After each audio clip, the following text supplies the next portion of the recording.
Hi, I'm Tom Rochioli from Rochioli Vineyard. We're an estate winery, family winery that has been around since 1938.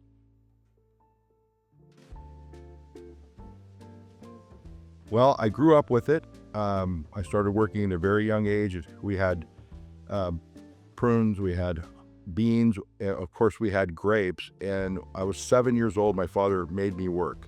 So yes, I thought it was going to be into the business, but as I grew older, the typical father-son tension, I decided to go into finance, and I started working for a bank. It only took 1 year for me to realize I need to go home and be on the farm. So I returned to my father and I said, how about a winery? Your grapes are wonderful. All the wineries are doing well with your grapes. How about if we make wine? And you know what? He was wide open to it and said yes.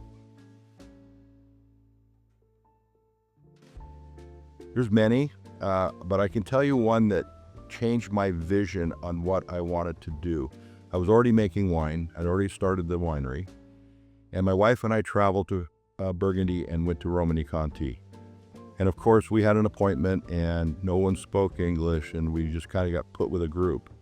It turns out it was a private group with some of the relatives of the cellar master, Monsieur Noblet, and they were just going at it, right? So this man came over to me and he goes, hey, I speak a little English.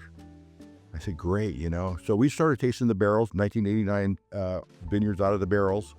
Then we got into the cellar and they started playing this game by Guess the Wine. So we had gone through a couple of Eschuzos, a couple of Richebourgs, and it was, by then nobody's spitting, right? And then they said, what's this one? And it was probably the most fabulous red wine I've ever tried in my life. And it was a 1945 Latache. And I'm just like jaw dropping, right? And then we're kind of wrapping it. It goes, no, you can't go home yet. We drink white after the red so you don't feel drunk. It popped a 1964 Montrachet, and I joined the church. What I'm saying is the Holy Grail, I think I tasted. And I've said, I realize now where you have to be in this business. And my quest was always to be making the best wine possible from this site. And with those wines in mind, they are just so stunning. And I got it. I got the inspiration. Well, of course, in the vineyard, my father, I learned everything, hard work, doing things right the first time. Just a discipline. But he was not a winemaker. So when I started fumbling around first starting, of course, I was doing the School of Hard Knocks, lots of studying on my own, lots of tasting. But a man named Bert Williams from William & Siam, I was able to converse with all the time. They were just a few miles from us. And of course, they bought our grapes from early on, so I knew him well. And he shed a lot of light on things that, I probably wouldn't have learned without making a lot of mistakes first. And so I give him a lot of credit. The next would be in time. I'm struggling, not in a bad way. The wines were fine, but I met Steve Kistler, and I think the same kind of a thing. We conversed a lot. We used to taste together a lot. And I think he's got me back in line to what a traditional Chardonnay tastes like, how to get there, and of course, clone selections and what have you. And we really shared a lot of information because he was going to start making Pinot Noir. And it was like, yeah, I know a little bit, I'm just translating from Bert Williams. But long story longer, my grandfather on my mom's side was an old Italian winemaker, and he used to sit there and he says, don't mess with the wine. You make the wines and let them age, take good care of them, and they'll make themselves.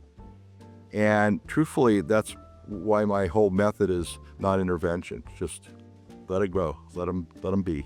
You're just there to guide them through to the end.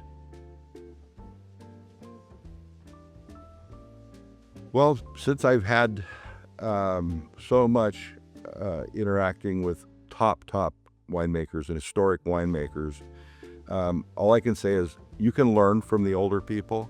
Because I was a young guy, I was going to change the wheel, reinvent the wheel, and you should do that to a point so you learn. But there's some good advice out there. If you have an older winemaker that you really respect, it's really important to maybe ask them something once in a while. I just think it's a secret. It isn't a secret, but it's something that's not used enough. There's a lot of wisdom that they can be tapped into.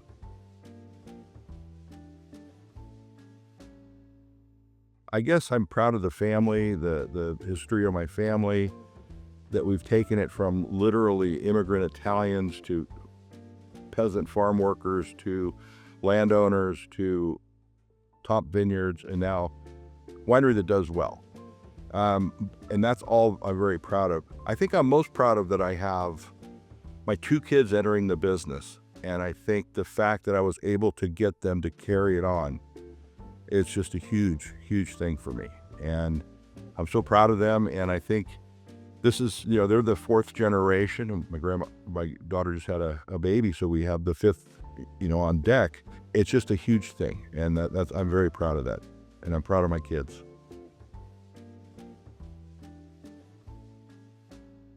Water and green tea and brandy on Saturday night, but wine is most of the time. So I don't overdo it, but I do well.